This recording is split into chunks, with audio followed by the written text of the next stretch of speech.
공적인 의정 활동을 위한 지방의회 업무 추진비가 제대로 쓰이고 있는지 들여다보는 연속 보도. 선거 기간에도 별다른 규정 없이 집행되는 지방의회의 업무 추진비, 문제는 없는 건지 살펴보겠습니다.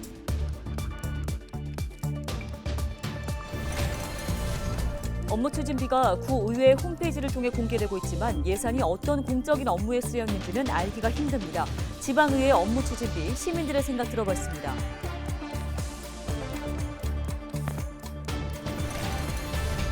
본격적인 폭염이 시작된 가운데 온열 질환자가 급증하고 있습니다. 지난해 같은 기간보다 20% 이상 늘었는데요. 온열 질환 증상과 대처 방법 알아보겠습니다.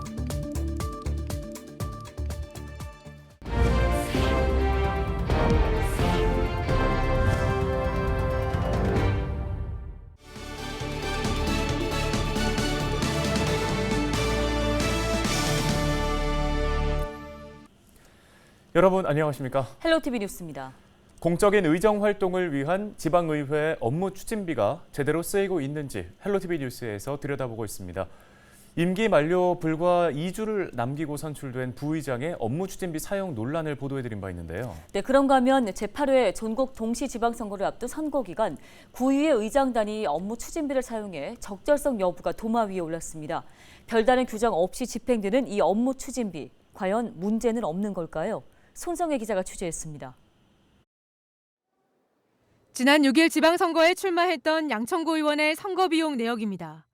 구의회 의장을 지낸 해당 의원이 비슷한 시기에 쓴 업무 추진비와 비교해봤습니다.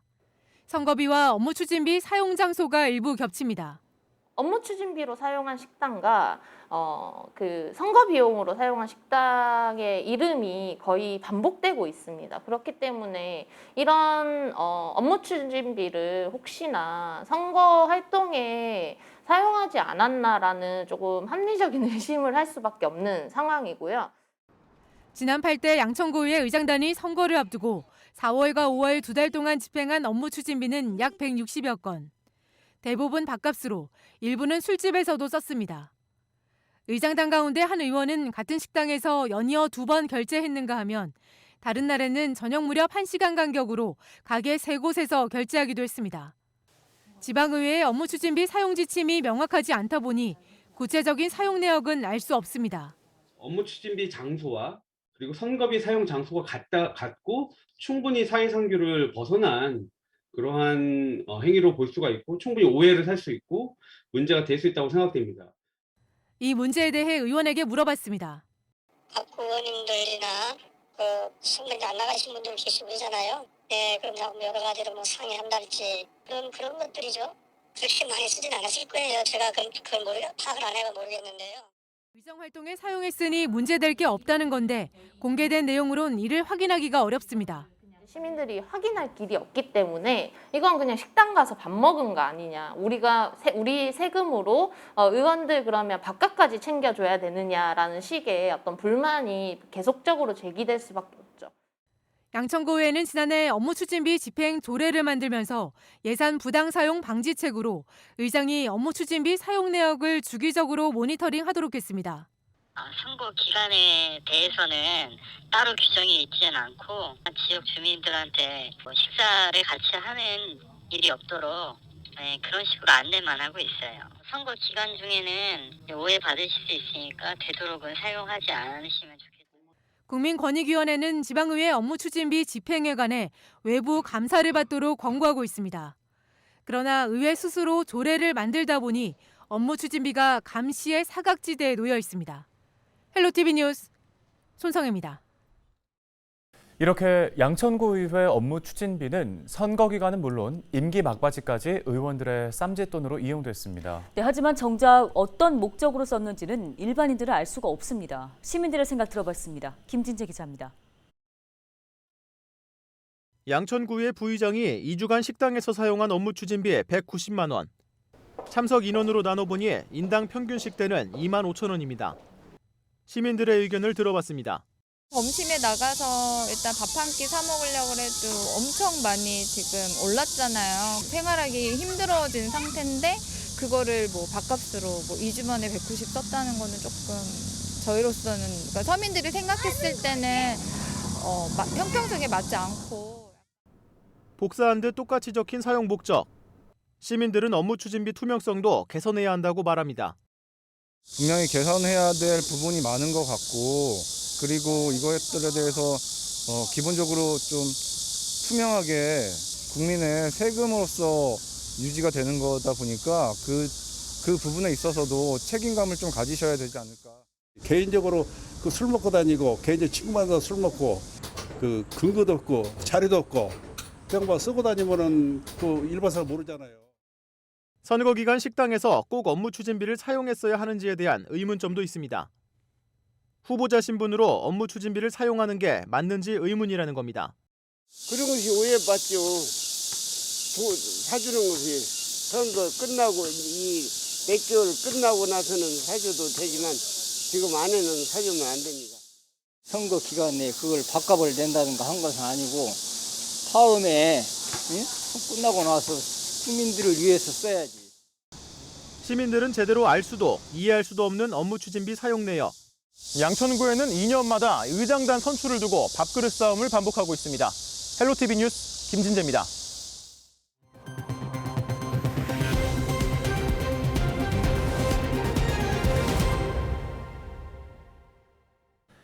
양천구가 구청장 직통 문자 전용 휴대전화를 개설해 다음 달 1일부터 운영합니다. 구민이 고충과 민원 등을 직접 구청장에게 이야기할 수 있는 창구가 생기는 건데요. 직통 문자 전용 번호는 010-5016-7121입니다. 문자를 보내면 사흘 내에 해당 민원에 대한 답변과 진행 사항 등을 안내받게 됩니다.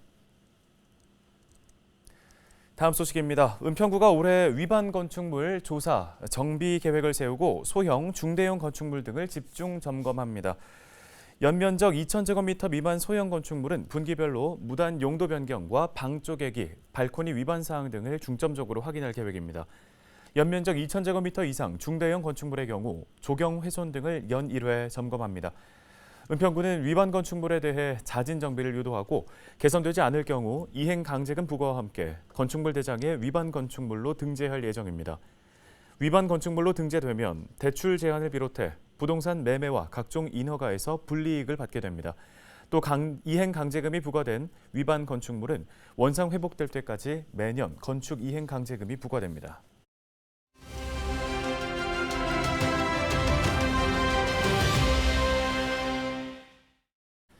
폭염이 계속되면서 온열 질환자가 급격히 증가하고 있습니다. 특히 올해 온열 질환자는 작년보다 20% 넘게 증가한 것으로 나타났는데요. 온열 질환의 증상과 대처법 알아보겠습니다. 네, 순천향대 서울병원 가정의학과 유병우 교수를 연결해 보겠습니다. 교수님 안녕하십니까? 네, 안녕하세요. 예, 대표적인 온열 질환하면 이제 일사병, 열사병이 있는데 보통 같다고 생각하지만 다른 질병으로 알려져 있습니다. 먼저 이 질병들의 원인과 증상에 대한 차이점 설명 부탁드립니다. 우선 일사병의 그 일자는 해일자입니다. 즉 햇볕의 아래에서 오랫동안 쏘였을 때 열탈진이 발생할 수 있는데요. 보통 우리가 온열 질환으로서의 열탈진과 일사병은 같은 뜻입니다. 즉 햇빛에 장기 노출되어서 체온이 올라가는데 체온이 40도 이상으로 올라가진 않고 또 땀을 많이 흘리기 때문에 피부가 축축합니다. 의식이 낮아지긴 하지만 의식 손실이 나타나진 않고요. 일사병인 경우에는 우리가 시원한 곳으로 옮기고 또 충분한 수분 섭취를 하게 되면은 다시 우리가 회복할 수 있는 것이 특징입니다. 반면에 열사병은 생명을 위협할 수 있는데요. 장시간 고온에 노출되어서 체온이 섭씨 40도 이상 올라가고 체온 조절 중추가 고장났기 때문에 땀을 흘리지 않아서 피부가 건조한 상태를 보입니다. 이런 상태가 지속되게 되면 의식이 혼미해지고 또 신장 질환이 발생하면서 사망에도 이를 수 있는 것이 열사병인데요. 너무 안타까운 것이 어르신들 중에 신장증이 떨어진 분들이 이 더운 오후에 나가서 일을 하시거나 또는 비닐하우스 또는 큰 선박 등에서 용접작업을 하시는 이런 고열에 노출되시는 분들 중에서 열사병이 발생해서 안타까운 소식을 전할 때도 있습니다. 네, 온열 질환에 걸리게 되면 병원에 가기 전에 어떻게 대처를 해야 할까요?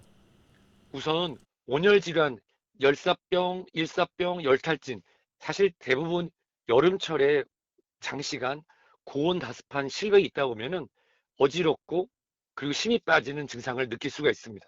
이럴 때면 우리가 바로 시원한 곳으로 옮겨서 체온을 떨어뜨리고 적당한 수분 섭취나 이온음료 등을 마시게 되는데요.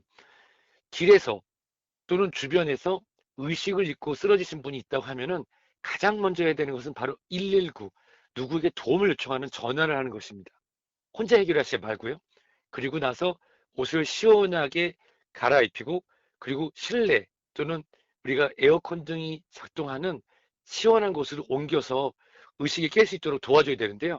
다만 열사병 등이 발생한 경우에는 의식 상태가 높지 않은데 억지로 찬물을 먹이거나 하는 경우에는 오히려 지식 등이 발생할 수 있으니까 우선 온열 질환으로 의심되는 분을 발견하신다고 하면 바로 119 등의 도움을 요청하시고 그리고선 옷가지를 시원하게 바꿔주고 그다음에 체온을 낮출 수 있는 냉방시설이 있는 곳으로 옮기시는 게 중요합니다. 네, 끝으로 그럼 평소에 이 온열 질환 어떻게 주의하면 되는지 예방책 짚어주실까요? 네, 여름철은 온열 질환에 노출되기가 쉽습니다. 더군다나 만성 질환을 앓고 계시거나 65세 이상의 노년분들은 콩팥, 신장의 기능이 떨어져서 이 온열 질환에 노출됐을 때 더 위험할 수 있는데요. 따라서 아주 햇볕이 강하고 더운 오후 시간에 실외 활동을 줄이시고요.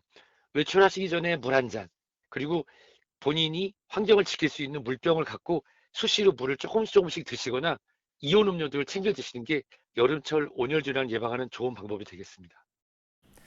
네, 도움 말씀 잘 들었습니다. 지금까지 순천향대학교 서울병원 가정의학과 유병욱 교수였습니다.